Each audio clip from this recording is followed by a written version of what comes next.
mbokk yi nuyooti nañ leen di leen jox seen wàccuwaay di leen baalu ak mbégte lay doon ci ñun saa su ne janoo ak yéen ngir dikk ak yéen ci ay taxaw seetlu ci tolluwaay réew mi ba tax na mbégte lay doon ci ñun saa su ne di ko dalal daanaka fii këram yàlla dogal mu nekk un homme politique jiite société nationale de recouvrement di fa directeur général bi waaye yàlla dogal mu nekk avocat à la cour nekk nag kilifa ci biir parti Pastef maître Babacar Ndiaye laay bëgg a wax nag ginnaaw bi ma nuyoo Ismaël ak mboolem ñuy teewlu ci réew mi ak biti réew mbégte lay doon ci ñun saa su ne rek Sénégal 7 l'actualité à temps réel bu actualité soxlaa rek ñu indil leen ñi nga xamante ni seen gis-gis dina màcc ci tolluwaay réew mi maître c'est toujours un plaisir di la dalal fii ci sa kër sur Sénégal 7 l'actualité à temps réel. Merci. Moussa maa ngi lay nuyu di nuyu internautes yu ñuy déglu voilà di jaaree ci internet di nuyu tous les sénégalais waaw comme ni nga ko waxee di am mbégte di ñëwaat ci sa plateau bi pour waxtaanee actualité politique Sénégal économique et tout lépp la nga xam ne dafa soxal sénégalais bi ñu andi ci suñu xalaat. Voilà ak suñu gis-gis. Macha Allah. Voilà merci beaucoup pour l'invitation. boo nu ko mais defe naa actualité politique boobu nga tudd sax ci la ñuy bëgg a tàmbale. waaye actualité boo xam ne soxal na sa formation politique mu nekk Pastef les patriotes. su fekkee le terme n'est pas de trop xam naa ni on a vécu un week-end époustouflant. week-end bu historique ci seen histoire parti mais ci histoire politique gu Sénégal. guleet ngeen tegle loo xamante ni nii defe naa ni xew la woon. ñu jóge ci congrès ñu xëyee ci investiture donc boo ma xamee dañuy tàmbale d'abord ci congrès bi ci forme ak fond ni ngeen ko waajee ni ngeen ko amale ak seen leader bi nga xamante ni moom ngeen yeesalaat yëf yi jëbbalaat ko ngir mu jiite destiné parti bi muy Ousmane Sonko alors mettre place au décryptage. Voilà man je pense que comme ni nga ko waxee c'est hier avant-hier du moins d'abord avant-hier parce que démb la woon. Meeting d'investiture du président Ousmane Sonko mais avant ñu yegg ci loolu dafa am lu ko jiitu mooy le congrès. Okay. Voilà mu nekkoon quand même un congrès historique parce que c'est la première fois que Pastef di organiser son congrès depuis sa création en 2014. Donc lu historique la qui va marquer l'histoire et à l'issue de ce congrès une confiance a été renouvelé au président Ousmane Sonko pour confiance mooy ni ngay doxalee parti bi doy nañu direction bi nga jël doy nañu wóolu lañ la ci aussi. Donc moo tax à l'issue de ce congrès une décision unanime parce que y avait 500 sections plus de 500 sections et à l'unanimité ces sections ont voté des sections nationales au niveau national et de la diaspora il faut tenir compte de ça ont à l'unanimité voté pour la reconduction du président Ousmane Sonko à la tête du parti et avant cette décision du congrès je pense qu'il y avait d'autres communications qui étaient faites par des panélistes qui ont été désignés et qui portaient sur plusieurs thèmes les ressources naturelles l'éducation la sécurité tous les activités qui concernent effectivement les affaires publiques du Sénégal ont été effectivement débattues hier et au cours de ces et à l'issue du développement de ces thèmes-là des résolutions ont été prises sur les orientations effectivement du parti du ma mën a évoquer effectivement toute la thématique peut-être ñu jël ci quelques exemples dont l'éducation et la formation mu nekk un thème à mon avis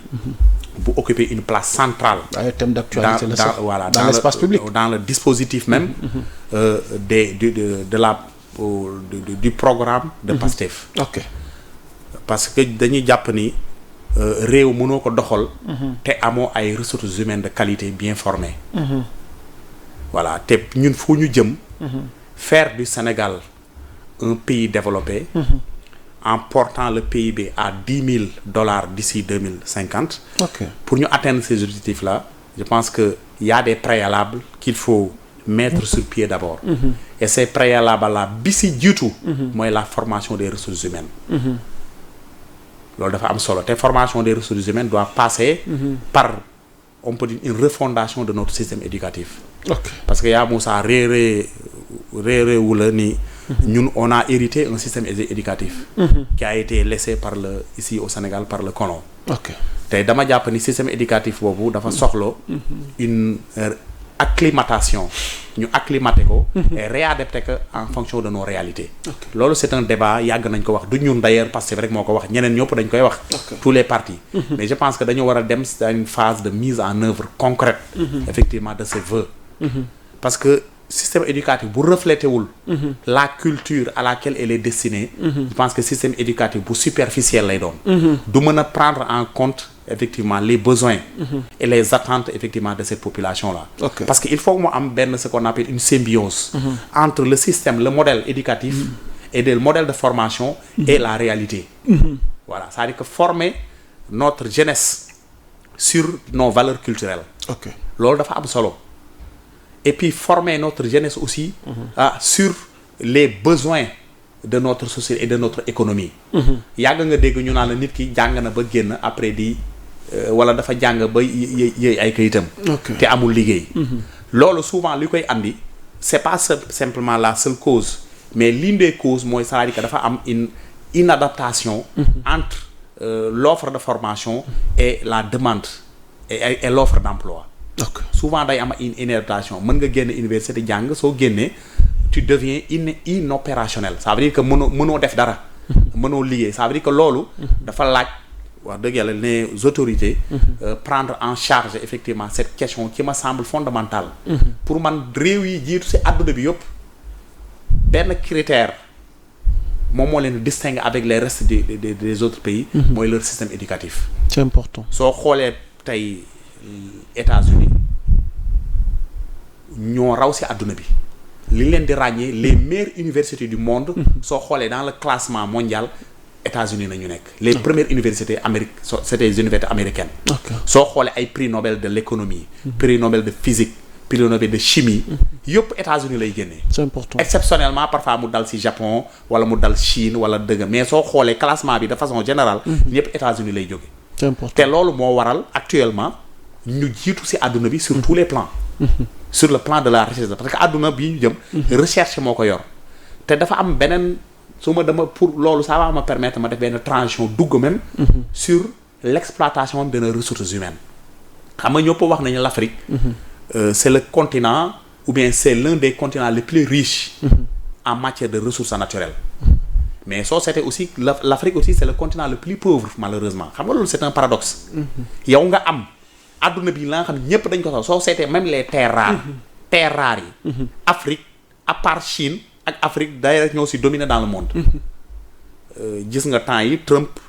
woo le Rwanda et le Congo ñu ñëw signer un accord de paix à Washington accord de paix boobu Trump defu ko rek pour les beaux yeux du Rwandais et des Congolais mais daf ko def parce que y a des terres rares au Congo exactement pour mieux exploiter et jëriñoo ces terres rares là léegi loolu ñun africains yi pour ñu mën a jëriñoo ces ressources humaines là je pense que dafa am benn li am solo lu ñu war a régler d'abord mooy la question des ressources humaines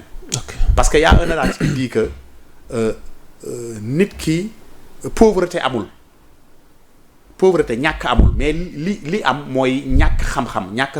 c'est que manque de savoir-faire c'est important parce que tey gis nga savoir-faire soo ko amee yaa Moussa benn garab da ngay gis benn garab yow loo siy gis soo amul savoir-faire garab lu féexloo nga siy gis wala soo soxla amee si yitte taal nga gor garab gi ñëw taalee ko mais soo amee savoir-faire garab googu mën na la jëriñ leneen c'est-à-dire que loolu da ngay yokk loolu la ñuy wax de la valeur ajoutée fexe ba nos ressources humaines ñu def ci ce qu'on appelle la valeur ajoutée c'est important te tant que Afrique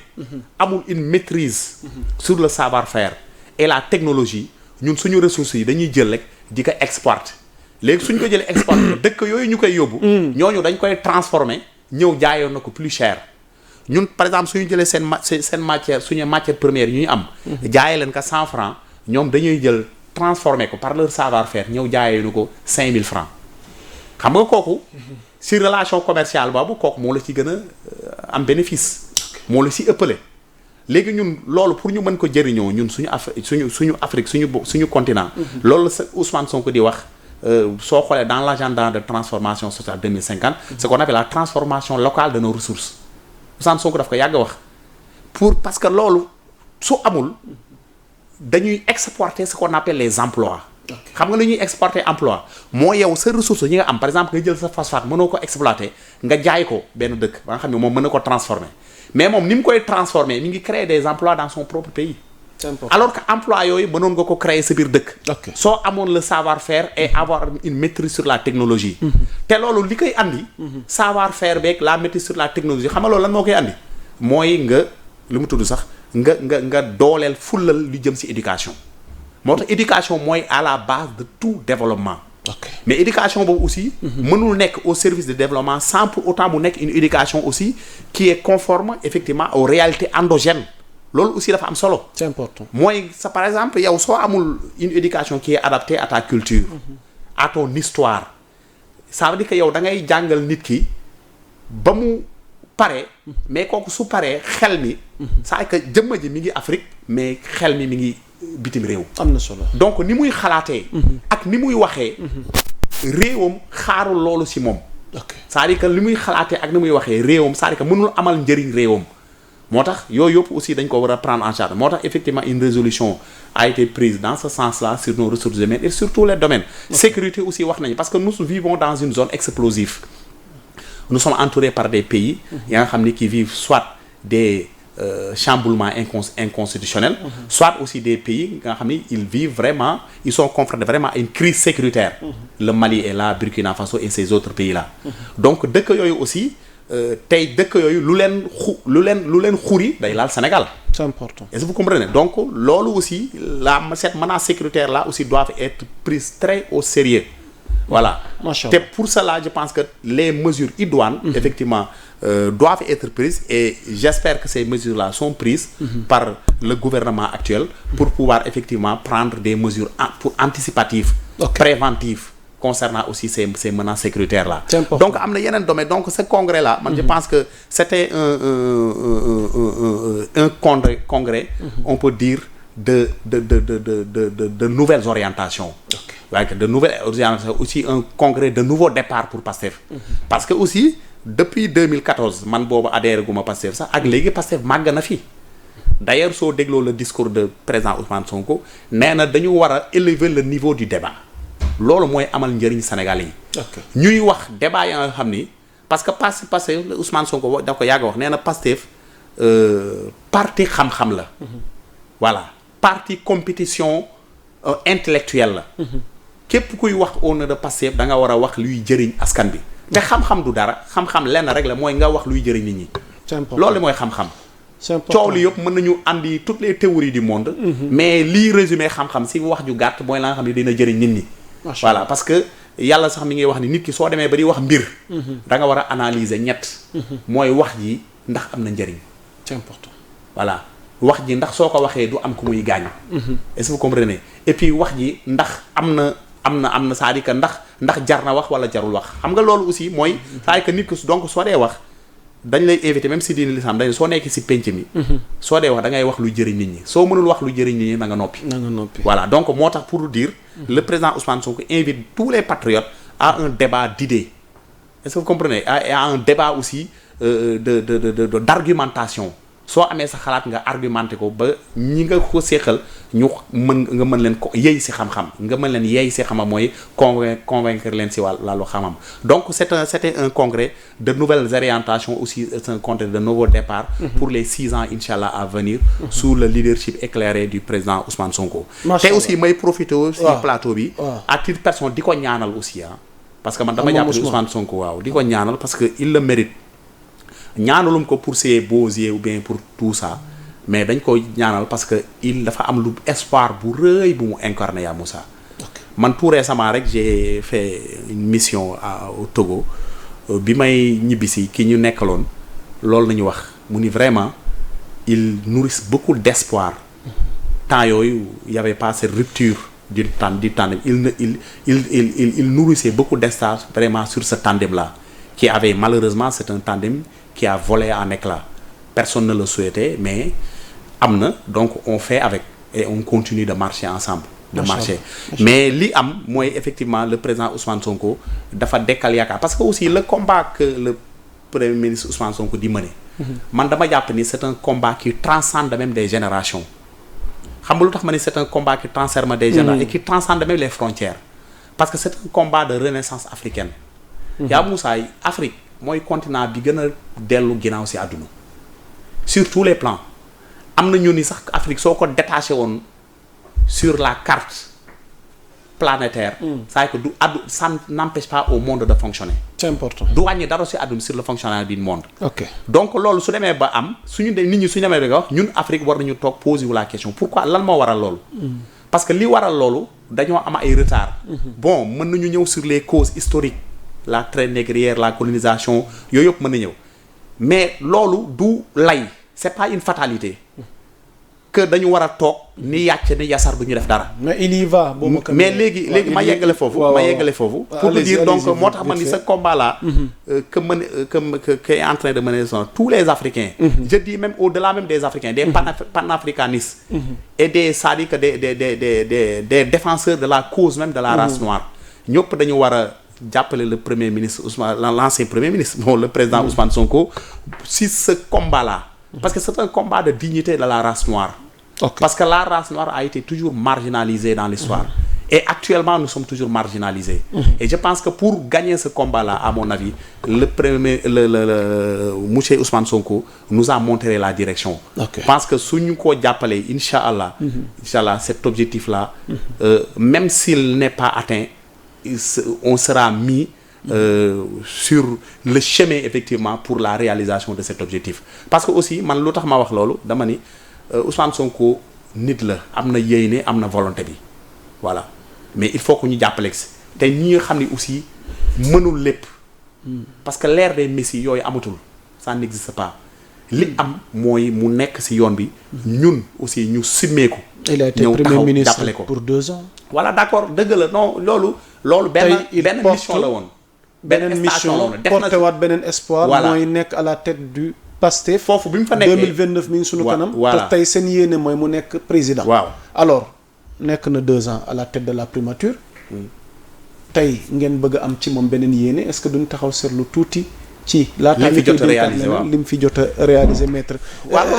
je serai très merci pour le premier point je vous ai écouté religieusement donc avec respect parce que vous savez pourquoi ma jël assez de temps déglu la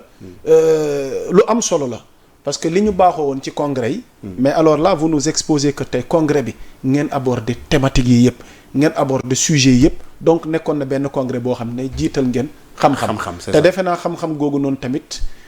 ñii seetaan dinañ ci bàyyi xel surtout seeni njaboot parce que aussi tamit li ñuy seetlu lu bëri mooy dañuy wax ni le débat bi dafa suufe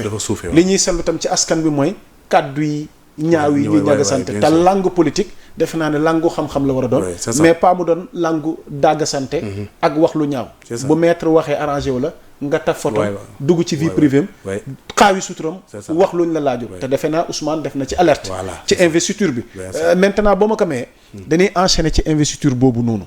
parce que après le congrès maintenant tey nag ngeen ñëw ci cérémonie d'investiture bi feddiliwaat la woon ca congrès bi mais tey ngeen fësal ko àddina gi yëpp xam ne Ousmane Sonko mi moom la Pastef jiital moom la Pastef yéene daal lii sunu kanam mu mottali yéene boobu ci investiture boobu noonu laa bëgg ñëw ak yow maître déjà format bi ni ngeen ko amalee mobilisation bi donte sax am na ñu leen sànni xeer ne parce que foogoon nañ ne mobiliser tul de waaye bi yoon ay kaar la yóbbu ko joxe junni vite fait rek ñu tënk foofu waaw allez-y donc non xam nga Pastef waaw c'est un parti bu am benn devise mooy le don de soi pour la patrie. mais gisoo vidéo bi doon circuler ci réseau yi xanaa vidéo bi lu mu man non seetaanu mu vidéo boobu pour vous dire en partie Pastef c'est un don de soi pour la patrie. Pastef bi mu commencé ba léegi militants yi ñoom ñooy lépp lu Pastef yi doxal ci loxo ci militants yi lay jógee te ñun dafa am ay yoon ñu wane loolu li ci mujj rek mooy les dernières élections législatives militants yi ñoo cotisé ñun ñii qui étaient les cadres aussi nous avons cotisé loolu moo lay wan ni la donc Pastef c'est un don de soi pour la patrie c'est-à-dire que fépp fu ñu même bu ñu nekkee dans l'opposition bi ñuy dem élection yépp ñu mën a participer dañuy def ay fundraising c'est-à-dire que di des appels aux dons un peu partout au Sénégal et dans la diaspora Sénégal yi di contribuer massivement ñuy mobiliser énormément d'argent ce qui nous a permis effectivement d'aller ces élections là avec en toute liberté parce que aussi xam nga politique yaa Moussa dafa doy waar li gën a doy waar mooy politique mooy l'aspect financier même da ngay dem ci pays développés yi sax l'aspect financier daf ci am solo dafay andi ay débat soo demee France rek y a l'affaire Big Malion am na yu bëri l'attentat de Karachi yëpp ay affaire de pot de vin la ak gis nga ak ce qu'on a assisté en Afrique avec ce qu'on appelle la France-Afrique. Ne serait-ce que le cas de Nicolas Sarkozy. Voilà bari na le financement libyen waaye yooyu bari na dafa bëri kon aspect financier bi. dafa doy waar alors yéen naka ngeen koy dundee. naka ngeen di tontoo tamit ñi nga xamante ni njortu nañ ni. Pastef am na ñu leen koy njortal. est-ce que du ñu weexal foofu xaalis parce que. chaque fois liñ fay mobiliser. alal gi dafa bëri. partie de cotisation la partie de mobilisation koppar la. comment est-ce que donc vous vous organisez avec tout ça. non xam nga yooyu borom xel yu ñaawi rek ñoom ñooy xalaatee noonu mais Pastef mooy l'un des rares partis ba xam ne chaque année mu def son état financier déposé au ministère de l'Intérieur donc Pastef est en parfaite conformité avec la règle beneen affaire ma ñëw ci sur l'aspect financier la sensibilité soo xoolee même du yamul sax ci Europe en Asie en Amérique partout souvent da nga am ay scandale financier nga xam ni day éclabousser des leaders des dirigeants politiques parce que loolu lu ko waral mooy transparence bi ci war a amu ci alors que Pastef lépp transparent la d'ailleurs dañuy wax ni Pastef mooy parti bu ëpp actionnaire parce que Pastef chaque militant est un actionnaire parce que chaque militant da ngay jël sa dërëm def biir Pastef Ousmane Sonko droit bi mu am di wax ci Pastef militant buy toog ci bopp koñ bi di jaay gerte caafam droit boobu la am di wax ci Pastef Ousmane Sonko ëppale wu ko ci dara parce que Ousmane Sonko day cotiser en même temps que les autres du moom mooy fay siège u parti bi du moom mooy jënd carburant parti bi du dara du def lépp lu muy def Pastef si Pastef lay jóge donc loolu day doxee loolu xam nga lu muy wundu mooy parti bu am démocratie parce que parti foog mu am démocratie foog ko ñëpp di contribuer au même titre que tous les leaders les dirigeants du parti soo gisee dans notre histoire dans notre passé récent gis nañ fi Ablaye Wade gis nañ fi Macky Sall ñu nekkoon ay parti daanaka ñoom sax ñoo moomoon parti yi lépp luñ fa rey ñoom ñoo ko def lépp lu fa dee ñoom ñoo ko rey donc dépense wala lépp lu am ñoom ñooy kii même s'il y a des cotisations des militants mais man je trouve que c'était des cotisations minimes par rapport à la contribution du leader du parti alors que Pastef adopté wul modèle boobu c'est parce que Pastef c'est un parti démocratique c'est un parti ba nga xam ne leader bi certes il dirige le parti mais aussi le leader aussi dafa am lu mu tudd sax ay charte yu leer yu ko tënk te charte yooyu lu ko leer lu ko tënk ci slide gi mooy la contribution lu mu tudd sax par tous les militants sur les dépenses que réalise le parti donc man dama jàpp ni donc Pastef loolu pour man dafa am benn sens pédagogique bu muy joxe xam nga sens pédagogique bu muy joxe c'est que ñun dañoo indi une révolution sur la démocratie sénégalaise dëgg la on a trouvé maître Abdoulaye Wade a commencé man par Senghor Abdou Diouf maître Abdoulaye Wade Macky Sall ñoom ñëpp am na lu ñu liggéey mais ñun aussi dafa am benn touche bu révolutionnaire bu ñu andi sur la vie politique wane ni on peut faire de la politique sans toucher aux deniers publics sans jël alalu réew mi di ko politiquer xam nga lu ñu tàmmaloon nit ñi mooy meeting su amee nga jël nit ñi dajale leen si car ku nekk nga jox ko 2500 5000 wala 10 000 francs ñu dem nga def des ce qu'on appelle des massifications vraiment yi nga xam ni c'est à coût de centaines de millions ou bien à coût de milliards nga ko doon defee ñun loolu amu fi militants yi seen bopp ñoom ñooy mobiliser si seen bopp suñu bëggee ñëw à un meeting jógee Ziguinchor jógee Tambacounda jógee Dagana jógee Podor fay seen kaaru bopp ñëw assister au meeting après delluwaat li ñuy lekk ak li ñuy naan yëpp ñoom ñoo koy wutal seen bopp donc amul benn leader politique buy taxaw di leen fayal lii wala di leen fayal lële wala leader politique boobu su ko defee te Pastef la bokk te si zone boobu la bokk moom moo jël si alalu boppam jàppale leen donc Pastef noonu lay doxee pour vous dire que donc loolu day wane ne rek ñun on a insufflé vraiment un nouveau souffle pour la démocratie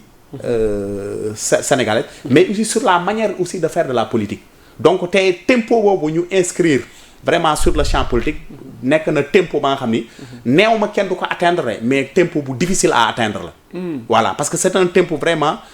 qui s'inscrit dans la transparence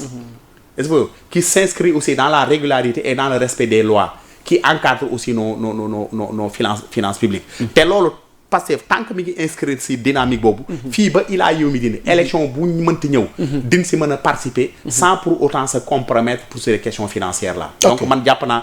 naa ni vraiment loolu c'est une chose à encourager te damay encourager aussi les autres formations ou bien les autres coalitions aussi ñu def de même parce que loolu day permettre aussi ñu ñongal nos finances publiques nga xam ni soo nekkee ci pouvoir dootoo xalaat ni da ngay jël kees gi dem politiquer ko Ousmane Sonko daf ñuy yàgg avertir vous avez des responsabilités liggéey leen dans le cadre de vos responsabilités là ngeen yem ci seen salaire bu ñu leen fay soo leen dee def affaire politique nag continuer leen ngeen def ni ngeen daan def bi ngeen nekkee dans l'opposition parce que on était dans l'opposition ça nous a pas empêché d'arriver au pouvoir on n'avait pourtant pas des deniers publics donc pour man c'est pas un alibi dama nekk pouvoir damay utiliser les deniers publics pour politique loolu Abdoulaye Wade defoon na ko Macky Sall defoon na ko te teewul ñu daanu Sénégalais yi man dama jàpp ni sont éveillés maintenant képp ku ñëw alalu réew mi képp ku jël xanaa Diomaye du ko def non loolu wax dëgg yàlla non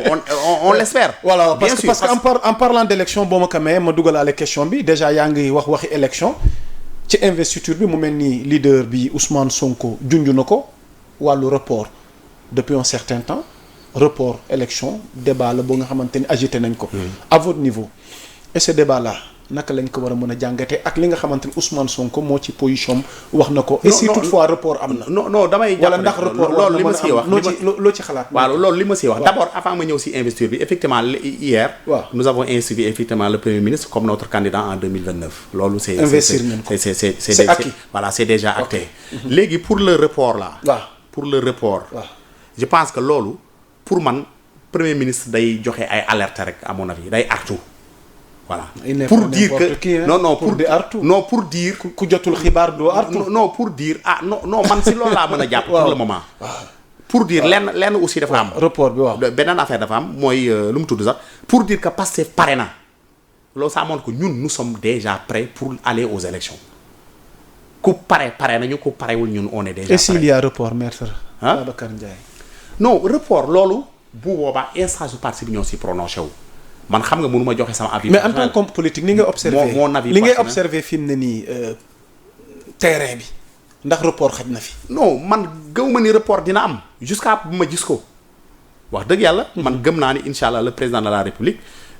comme d'habitude nu mu ko yàgg defee daañu dina le calendrier républicain sera respecté et puis daañu déroulé élection yi loolu laa gëm. jusqu'à preuve nag ma gis leneen. mais pour le moment damay rafet njort. est-ce que vous comprenez gëm ni incha allah élection di lamb donc mënuma def des météo ou bien des prévisions sur que du am.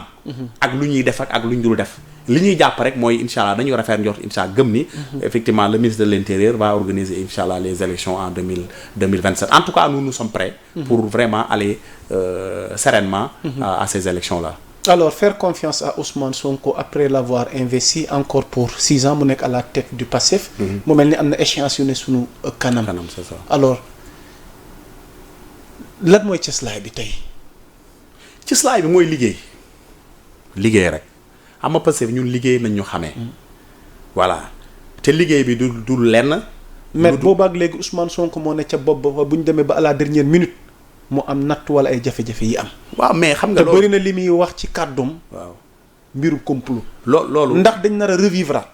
ci échéance yi ñu jëm. lu nar a gàllankoor tey jii nii. non pour man candidature Ousmane Sonko mi ngeen jiital ba à la dernière minute tamit mu nar ko yekkalaat. loolu Moussa man li may wax rek mooy Ousmane Sonko fii ñu toll nii jonni tenn. waaw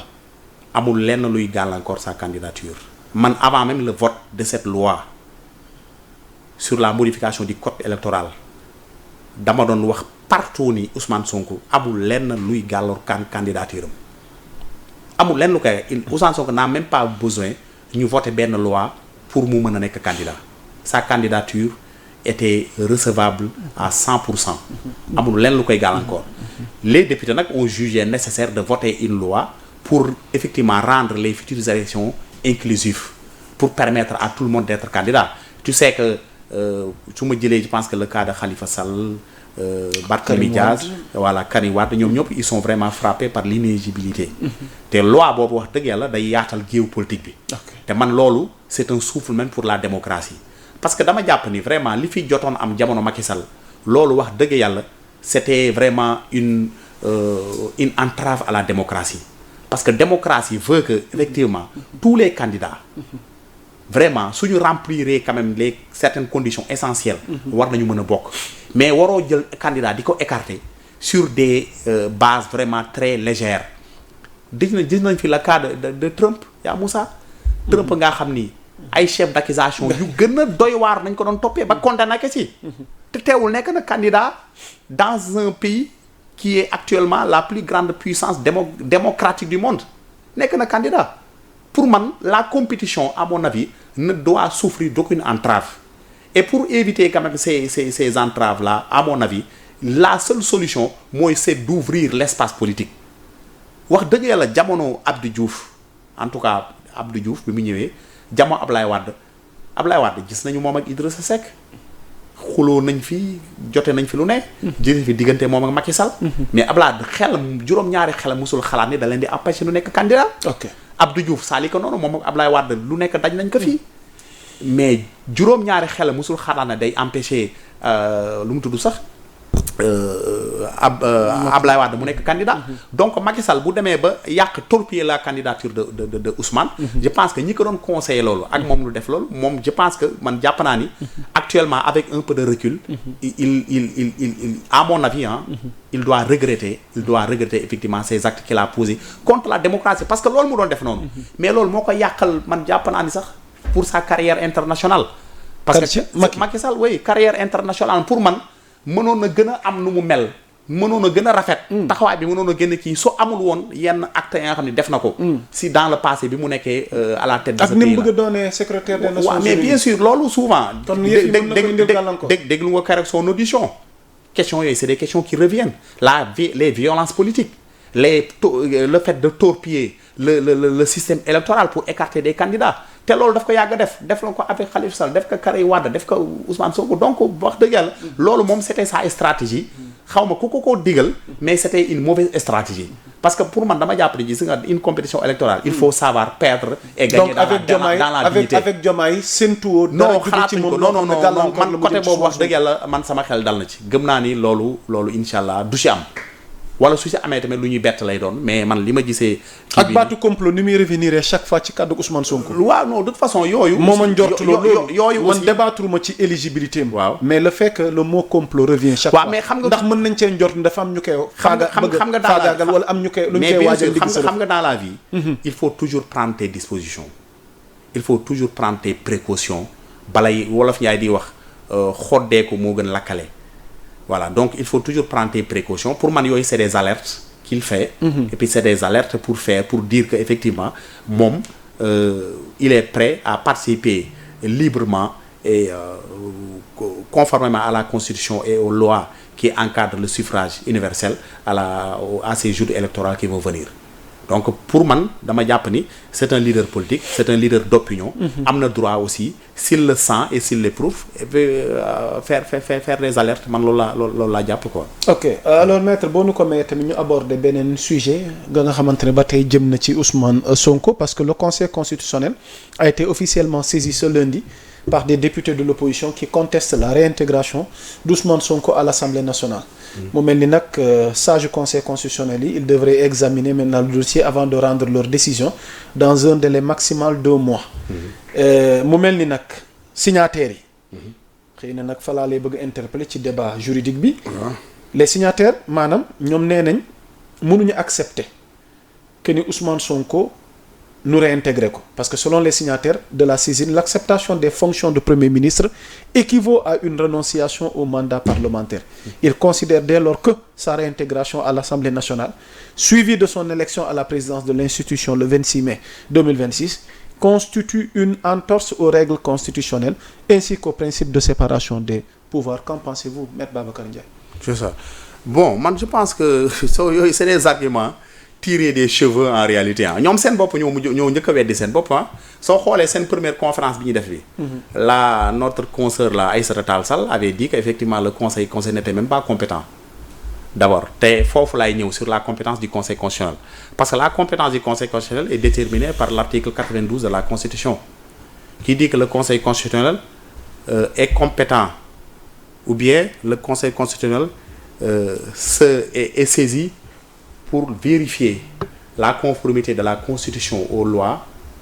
ordinaires, aux lois organiques et aux engagements internationaux loolu mooy la compétence du conseil. Donc le conseil constitutionnel sa mission c'est de protéger la constitutionnalité des lois. loolu mooy loolu conseil constitutionnel. Donc par exemple la nomination ou bien l'intégration d'un membre d'un député dans le bureau de l'Assemblée nationale, je pense que loolu c'est un débat et puis c'est une procédure qui échappe à la compétence du conseil constitutionnel. te loolu ñuy wax noonu la réintégration. Tu peux être nommé membre du gouvernement nga suspendre ce mandat de député soo xoolee le premier ministre Ousmane Sonko. bi mu génnee. dafa bind un courrier pour demander la suspension de son mandat. à l'Assemblée nationale. Donc loolu kenn mënu ko weddi les faits sont là. sont têtus te du moom kese. si on prend le cas de Amadou Ba l'ancien ministre de la culture des arts et tout ça moom aussi il entre dans le même dans cette catégorie. soo jëlee aussi notre ami et frère Momar Talla Ndao il entre aussi d'ailleurs le vendredi passé. le bureau politique de l'Assemblée nationale s'est réuni pour intégrer ces deux anciens ministres là. ak Amadou Ba. voilà ak Amadou Ba. pour vous dire que donc ñoom li ñuy wax noonu vraiment pour man c'est des arguments pour essayer de polluer le débat xam nga gis nga dans la vie man je pense que ñoom histoire war na leen jàngal. ils ont tenté tous les subterfuges pexe yu nekk mu wut nañ ko pour jéem a écarter Ousmane Sonko du champ politique. pexe yu nekk et gis nañu pexe yooyu ak vraiment jëfin yooyu lu mu jural Sénégal war nañu xam ni quand même au nom de la stabilité de ce pays là et au nom aussi de notre rayonnement démocratique pour man ces débats là c'est des débats secondaires xam nga débat yi actuellement fa la war a nekk comment faire pour sortir le Sénégal dans cette situation là ñun loolu moo war a nekk ce débat là mais toujours on nous ramène et on nous maintient sur des débats politiques inutiles. La Constitution, elle est très claire. L'article 92 de la Constitution, elle est très claire. Constitution, le Conseil constitutionnel, son rôle, c'est pas de nekk fii di wax kii war na dugg biir Assemblée nationale parce que y a le règlement intérieur de l'Assemblée nationale et le règlement intérieur est très clair sur la réintégration d'un membre, d'un député qui a été nommé membre du gouvernement. Donc ça aussi, à mon avis, dama jàpp ni ce débat-là, c'est un débat quand même qui n'est pas fondé politiquement parlant parce que ça ne leur amul leen benn njariñ. En réalité dafa ñuy indi un débat inutile nit ñi nekk ci si wax une semaine 2 semaines après ñu bàyyi après ñu demaat si leneen quoi man loolu mooy sama point de vue par rapport à cette question là. Ok alors maître s'il n'y a rien à ajouter. defe naa lii laa fi amoon comme laaj pour yóbbee la ko par rapport à actualité bi. waaw d'accord merci yaa Moussa aussi pour l'invitation. pour dire rek que ñu xam ni Sénégal suñu Sénégal la voilà ñun ñoo ko bokk ak fu waay mënti fayte politique mën na ñàkk pour man. dañuy wax rek mais les hommes politiques ont beaucoup de mérite yaa Moussa ça il faut le dire ils ont beaucoup de mérite que ce soit dans l'opposition ñi nekk pouvoir ak ñi nekk feneen xam nga le fait yow nga bàyyi sa soxla bopp bàyyi sa famille bàyyi di toppatoo soxla de la communauté loolu rek pour man mérite la en réalité quoi mais pour man dañuy jàpp ne Sénégal dafa war a am benn phase bu mu dépasser parce que ñun au Sénégal fii nous sommes une vitrine yaa Moussa bala nga koy xam nga génn dem dans la sous-région ni ñuy xoolee Sénégalais yi ak li ñuy wax ci Sénégal yow da ngay am benn fierté bu rëy. donc ñun waruñu accepter quand même di dem sur des débats sur certains débats de caniveau. war nañu dépasser loolu. parce que débat de caniveau moom mooy source de violence. politique à chaque fois violence su amee rek ci débat la commencé. moo tax pour man am na yenn débat de caniveau yoo xam ne dañ ko war nañ ko éviter ñu teg ko fële parce que ça ne nous honore pas et puis amalul Sénégal benn njëriñ li amal njëriñ Sénégal mooy ñu nekk ci yitte askan wi liggéey ci. après wax dëgg yàlla élection su jotee nag Sénégal yi ñoom ñooy choisir bu boobaa ñoom ñu xool kan moo leen doy ñu renouveler que sa confiance wala ñu tekk ci bopp réew mi wala def ci voter les maires les députés loolu c'est de parce que Sénégal kenn dootu leen jàngal léegi élection nous sommes matures en matière électorale li des rek mooy le développement de ce pays là parce que ñun soo xoolee suñu rayonnement démocratique fi mu toll suñu développement économique yeggu am na ay dëkk yu ñu ëpp doole en Afrique dama jàpp naa ne Afrique dëkk yi ñu ëpp doole rek presque ñoo ñu wër. mais soo seetee dëkk yooyu seen démocratie dafa soxe. liberté d'expression amu fa. liberté politique li mu amee Sénégal loolu amu fa. les libertés publiques sont violées sont réprimées. mais alhamdulilah Sénégal grâce à la lutte qui a été menée par nos devanciers. particulièrement Ablaye Wade. donc ñaanuñu yàlla moom liñ fi. voilà ñaanuñu ko yàlla donc moo tax je voudrais profiter de ce plateau là. te pour terminer du point de vue juridique wala judiciaire. en tant que juriste. dossier boobu tamit maître fan la wan di mujjee ki gëtëm. mooy ban dossier. côté justice bi. waaw dossier boobu bon j'ai maître Moussa Sarr am nañu si moom yaakaar parce que d'abord nit ku xam yoon la xam na justice et puis c'était un grand défenseur des libertés individuelles soo xoolee xale yu Pastef yu bëri ñu doon jàpp moo leen doon défendre ak les activistes aussi ñu bëri moo doon ñoom Guy Marius Sagna soo seetee moom moo doon seen avocat même le président de la République actuelle le président Diomaye Faye moom moo doon son avocat pour vous dire en réalité Moussa Sarr xam na justice et puis c'est un acteur man sama grand la moo ma jiitu à la justice woo naa ko la dernière fois pour le féliciter parce que wax dëgg yàlla on entretient des relations très très proches mais am nañu yaakaar daal si moom parce que ku xam yoon la te nitu dëgg la aussi man li mu ko xamal wax dëgg yàlla nit ki soo ko dee seeral da nga koy seeral loo xam nitu dëgg la ku ñamee dëgg la aussi nit ku ñamee sonn si doomu aadama la nit ku ñamee aussi ku gëm justice bi la aussi nit ko c'est un acteur de la justice qui croit aux valeurs de la justice. donc man gëm naa ni incha allah diñ si am ay résultats kon yaa Moussa ñun je pense que comme li ma wax rek nañu fexe ba relever les combats de développement économique actuellement loolu muy seen et ensuite fa may tëjee rendre un hommage mérité à maître Abdoulaye Wade nga xam ni c'est quelqu'un qui a marqué l'histoire et qui va continuer de marquer l'histoire du Sénégal. Si on parle de démocratie au Sénégal c'est grâce à Abdoulaye Wade si c'était Abdoulaye Wade imagine-toi Abdoulaye Wade amul woon mais bu boobaa peut-être on serait peut-être comme le Cameroun wala d'autres pays africains est-ce que vous comprenez d'autres pays africains yaa nga xam ne da nga fiy toog ba doyal jóg fii bàyyi fi sa doom mais Abdoulaye Wade moo mënee ce combat là au péril de sa vie mu jaral ko lu ne kooku je pense que il mérite quand même tous les hommages c'est vrai que gouvernance am y avait des dérives il faut le dire mais li gën a am solo li histoire di retenir mooy c'est le père de la démocratie sénégalaise te loolu wax dëgg yàlla suñu demee ba Sénégal ñu naw ñu les pays européens naw ñu les pays africains naw ñu les pays asiatiques naw ñu Wade a joué une contribution essentielle vraiment pour ce rayonnement pour ce rayonnement de la vitrine démocratique sénégalaise. Macha Allah voilà, merci beaucoup. di ko jaajëfal moom. et di ko ñaanal. aussi yàlla gën ko wéral may ko. amiin yal na yàlla yokk fanam. amiin wéral ko ak mboolem ñi ñuy seetaan sur Sénégal 7 l'actualité à temps réel. di ko jaajëfal maître Babacar Ndiaye ndax saa buñ ko soxla mu ñëw wuy suñu ngir ñu waxtaane tolluwaay réew mi loolu mun ñu ko ñàkk bañ a seddal di jaajëfal Ismaïla mi ñu nekkaloon ci xarale gi yéen ñi ñu doon seetaan ci réew bi ak biti réew di leen wax ni amoon nañ mbégte amal jotaay waxtaan wi rendez-vous d'actualité c'était maître Babacar Ndiaye yàlla dogal moom moo nekk le directeur général de la société nationale de recouvrement nekk responsable politique parti Pastef d'ici là mbokk yi portez-vous bien l'actualité état continue sur Sénégal 7 jaa ngeen jëf mbokk yi wasalaam